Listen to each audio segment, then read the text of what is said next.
Hey, I'm CDiinky.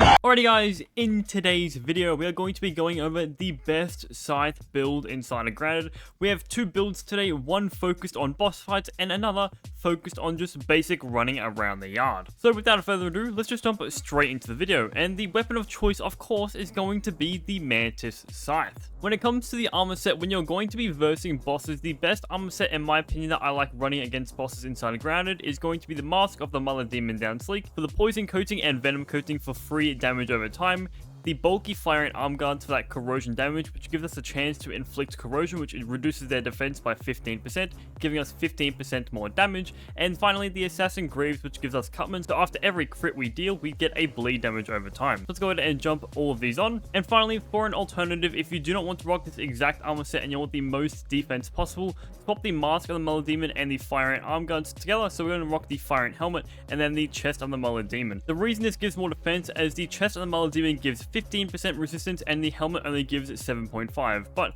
to be honest I like the helmet more because style points are everything in this game. When it comes to the trinket using this build, I always like going with the Giddy Goop trinket. This trinket overall is the best in the game, as after every third hit you're going to deal a finale goo attack, which one does a bit of stun damage to the enemy and two also slows the enemy's movement and attack speed. And considering you're going to be using a Scythe of Blossoms, you're going to have fast attack speed, so you're going to proc the Giddy Goop almost every second. Now let's jump over the mutations, and now I say this in every build video, the higher the phase mutation the better this build is going to be, and we are going to be rocking the assassin mutation, which actually does work with the Scythe of Blossoms, which gives us a free bleed damage over time and also allows us to deal more damage to targets with bleed damage. We're going to rock Parry Master, which is going to give us stamina back after we get a parry, but if you're not very comfortable with parrying, I would recommend swapping this one out for Cardio Fan. We're going to rock Coup de Grace and Trapper Peeper for extra crit chance and critical hit damage, and finally we are going to rock the Apex Predator mutation, which is going to allow our Scythe of Blossoms to get a massive attack speed boost. So now we have gone over the boss build. The build that we're going to rock when doing basic mobbing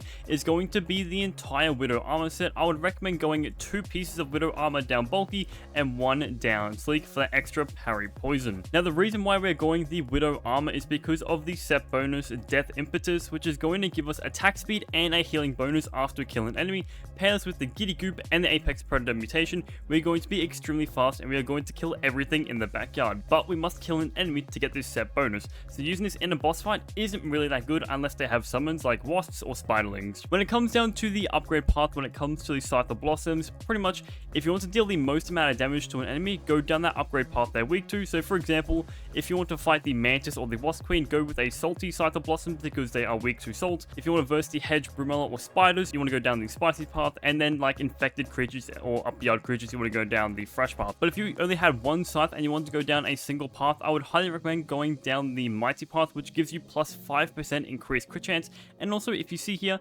this is a dual elemental weapon which does chopping damage and slashing damage. If you're going down an elemental path, you lose out on that slashing effect. Now usually the Sour path is the best all-round damage type for the backyard, but for this one we can't lose out that slashing damage and that extra crit chance, so all round a Mighty is going to do. And now when you're buffing yourself up for boss fights or even just basic farming around the backyard, I would highly recommend getting bandages for that trickle regen, sticky boss sauce for that extra critical hit chance, sticky liquid rage for plus attack damage, and sticky human food, as you're going to be a glass cannon with this build. Now the meals you can rock with this build is either going to be the Spider Slider, which is going to give you plus crit chance, and if you are in the end game and you're about to go into New Game Plus, I would highly recommend going with the Perfect Toast. But for this video I won't be using any meals because to be honest we really don't need to. Finally, a pet of choice for this build is definitely going to be the Fire Ant pet, which is going to give you plus attack, which is going to increase all your attacks by 20%. But this pet is a must-have in the backyard for attack damage. So now let's go ahead and fight some of the bosses in the backyard. A quick reminder to mark the boss mount before you start a boss fight, as this is going to give you an extra plus 20% attack damage. Now we're going to go ahead and buff ourselves up, and we are going to summon in the Mantis boss,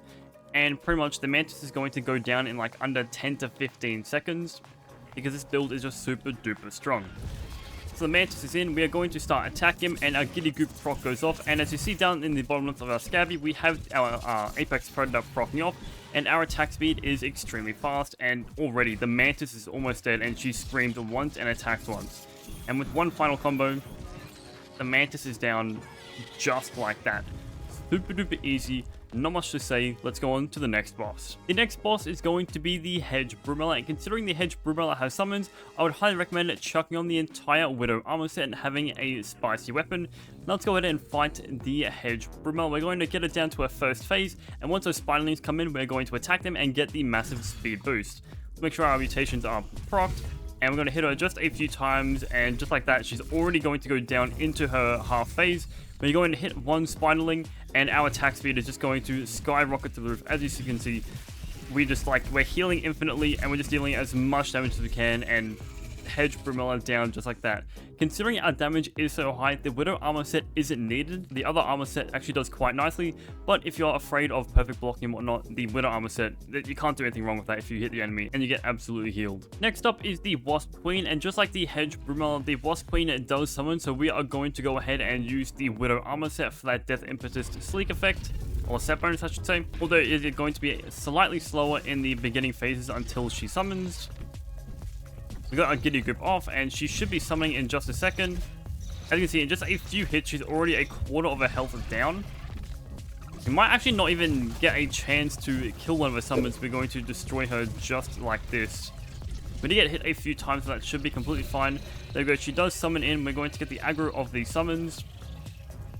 Going to perfect block both their attacks. We're going to hit them once. We're going to get that Death Impetus effect. We also did get hit by the launch attack, but our attack speed is just going to scale to the roof. And thankfully this Wasp comes down, and I don't block that attack because I am bad at the game.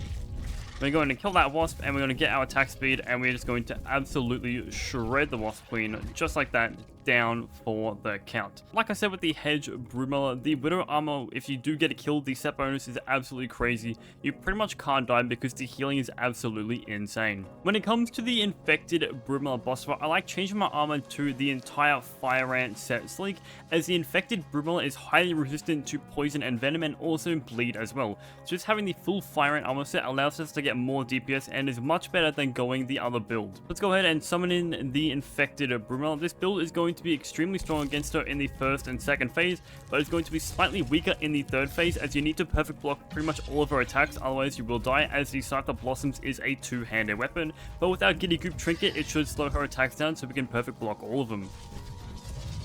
We're going to hit her just a few times. The Assassin mutation is going to come into play, bleeding her, but the bleed isn't going to be that much, as she is resistant to bleed by, I think it's 75%.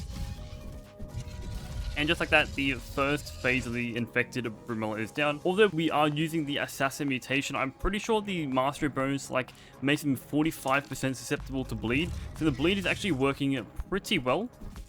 We're going to hit her a few times. She's going to scream. We are going to parry that attack so we don't get the unarmed attack or unarmed damage. She's going to run away, and she's going to spit a bomb out. We're going to run straight towards her face.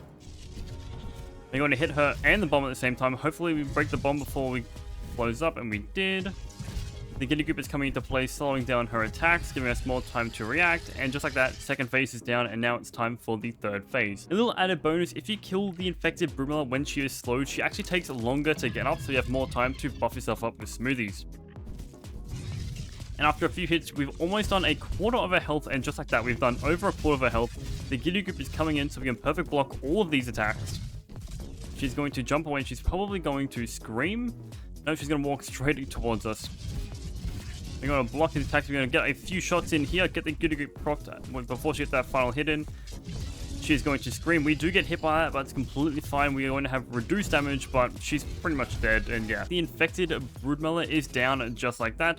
This build is extremely strong, but it's a glass cannon build, so you need to make sure you perfect parry your attacks to survive. The set bonus of the Widow armor is extremely good, especially if you're doing base raids or even waft and middle raids as well. Like, you pretty much don't need heals at all if you're going to be rocking this armor set.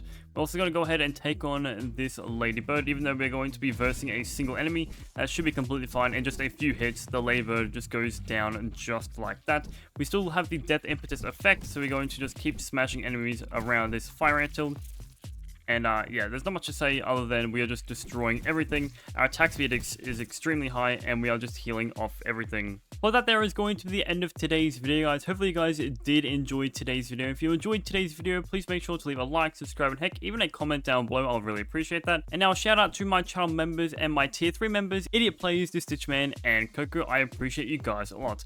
And for all that said, guys, I'll catch you guys in the next video.